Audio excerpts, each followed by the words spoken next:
ഇതെന്താന്ന് മനസ്സിലായോ? ഞങ്ങളുടെ നാട്ടിലെ കുറുക്കല്യാണമാണ് കേട്ടോ. ഇത് എൻ്റെ ഒരു കുറുക്കല്യാണ പുസ്തകമാണ് കേട്ടോ. അപ്പോൾ ഇത് 96-ത്തെ ഒരു ബുക്കാണ്. ഇതിൻ്റെ മുന്നേ ഒന്നുകൂടി ഉണ്ടാക്കി പോയതാണ്. അപ്പോൾ അന്നത്തെ ഒരു പണം കണ്ടോളി. പണം ഇതിൻ്റെ വരവ് വന്നതാണ്. 20 ഉറുപ്പ്യ, 15 ഉറുപ്പ്യ, 50 ഉറുപ്പ്യ, ആ റേഞ്ചൊക്കെയാണ് ഇത് കണ്ടില്ലേ? അന്ന് ഈ റേഞ്ച് ഇത് വരുന്നത്. അപ്പം അന്നത്തെ അനുസരിച്ചുള്ളൊരു പൈസയാണ്.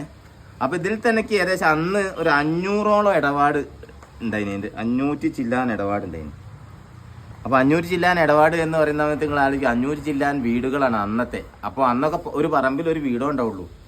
ഇന്നിപ്പോൾ ഒരു നമ്മൾ പറമ്പിൽ പോവുകയാണെങ്കിൽ 4-5 മക്കളൊക്കെ വീടായി കഴിഞ്ഞാൽ അപ്പോൾ നമ്മൾ അറിയപ്പെടുന്ന ഏരിയ ഒന്നിൻ്റെ വ്യാപ്തി നിങ്ങൾ നോക്കി. പിന്നെ അതേപോലെ ഒരു 100 രൂപ നമുക്ക് ഒരാൾ വെച്ചിരിക്കുകയാണെങ്കിൽ 200 വെക്കുന്നതാണ് കുറുക്കല്യാണത്തിൻ്റെത്. അതേസമയത്ത് 100 വെച്ചിട്ട് 100 തന്നെ കൊടുക്കുകയാണെങ്കിൽ മുറിഞ്ഞെന്നാണ് കേട്ടോ അർത്ഥം. പിന്നെ ചില ആളുകൾക്ക് ഒരു 100 മുറിയുന്ന ചെറിയൊരു പൈസ ചിലപ്പോൾ 2-3 കൊല്ലം നമ്മളെ കയ്യിൽ ആയിക്കഴിഞ്ഞാൽ എന്തെങ്കിലും കൂട്ടി കൊടുക്കേണ്ടത് ചിലപ്പോൾ ഒരു 100-120 ഒക്കെ കൊടുത്തിട്ട് പിന്നെ അത് എഴുതിയൊക്കെ എഴുതാം. കണക്ക് കൃത്യമായി നോക്കേണ്ടിട്ടുണ്ട്. പുസ്തകമൊക്കെ നോക്കി ചിലപ്പോൾ 2-3 ബുക്കൊക്കെ നമ്മൾ നോക്കേണ്ടി വരും. ചിലപ്പോൾ കഴിക്കാനൊക്കെ ഡിലേ ആയ ആൾക്കാർ അങ്ങനത്തെയൊക്കെ വിഷയങ്ങളുണ്ട്. ഇതൊരു സുതാര്യമായ ഒരു സാമ്പത്തിക ഇടപാടാണ്. എന്താ വെച്ചാൽ ഒരാളെ അളവുപോലെ വ്യക്തി അങ്ങനെ ഉണ്ട് ഒറ്റയടിക്കണം വളരെ ഡീസൻ്റാണെന്ന് പറയുന്നത് അതായിരുന്നു. ഇതിന്റെ ശരിക്കും ഒരു വലിയ രൂപം എന്ന് പറയുന്നത് ശരിക്കും വാട്ടാക്കര ഭാഗത്തൊക്കെ അല്ലേ പണം പയറ്റ് എന്ന് പറയാം. അവിടെ ആ ഒരു രീതിന്റെ ഒരു ചെറിയ രീതിയാണ് ഇപ്പൊ ഇവിടെ നടന്നുകൊണ്ടിരിക്കുന്നത്. അപ്പൊ അതിന്റെ അനുഭവം ഒരുപാട് അനുഭവം ഉണ്ട് ഓരോ ആളുകൾക്ക്. ഇപ്പൊ നമ്മള് ആളുകളൊക്കെ കുറുക്കലാനുള്ള ആൾക്കാരാണ്. ആളുകൾക്ക് അനുസരിച്ച് അതിന് പലഹാരം അങ്ങനത്തെ ദേശവും സാമ്പത്തികമായിട്ട് ഉയർന്നവനാണെങ്കിൽ അവല് കഴിച്ചു കൊടുക്കും, ചിലവര് ഭർത്താവൊക്കെ കൊടുക്കും, ചിലവര് ബിസ്ക്കറ്റ് കൊടുക്കും.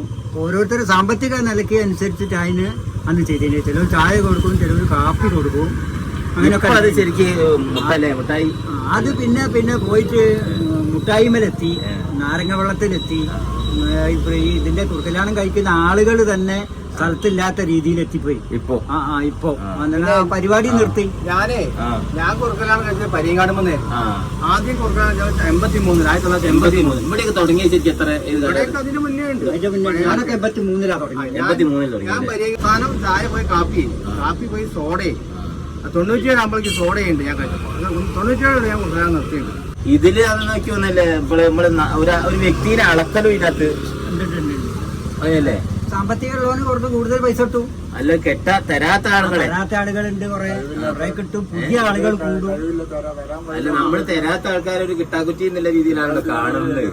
അങ്ങനെ ആളുകളെ വേർതിരിച്ച് അറിയാൻ കഴിയും. നാടിന്റെ പല ഭാഗത്തുള്ള ആളുകളെ ജനസമ്പർക്കം കഴിക്കുന്ന ഒന്നട വിട്ടിട്ടല്ലേ കഴിക്കുന്നത്. അതിൽ ഞാൻ അന്വേഷിച്ച് നോക്കുമ്പോൾ ഇവര് പറയുന്നത് എന്താ വെച്ചോ, ശരിക്കും നമ്മള് വടകര ഭാഗത്തുള്ള പണം പയറ്റിന് ആളുകളെ കുറ്റി എന്നാണ് പോലെ പറയുന്നത്.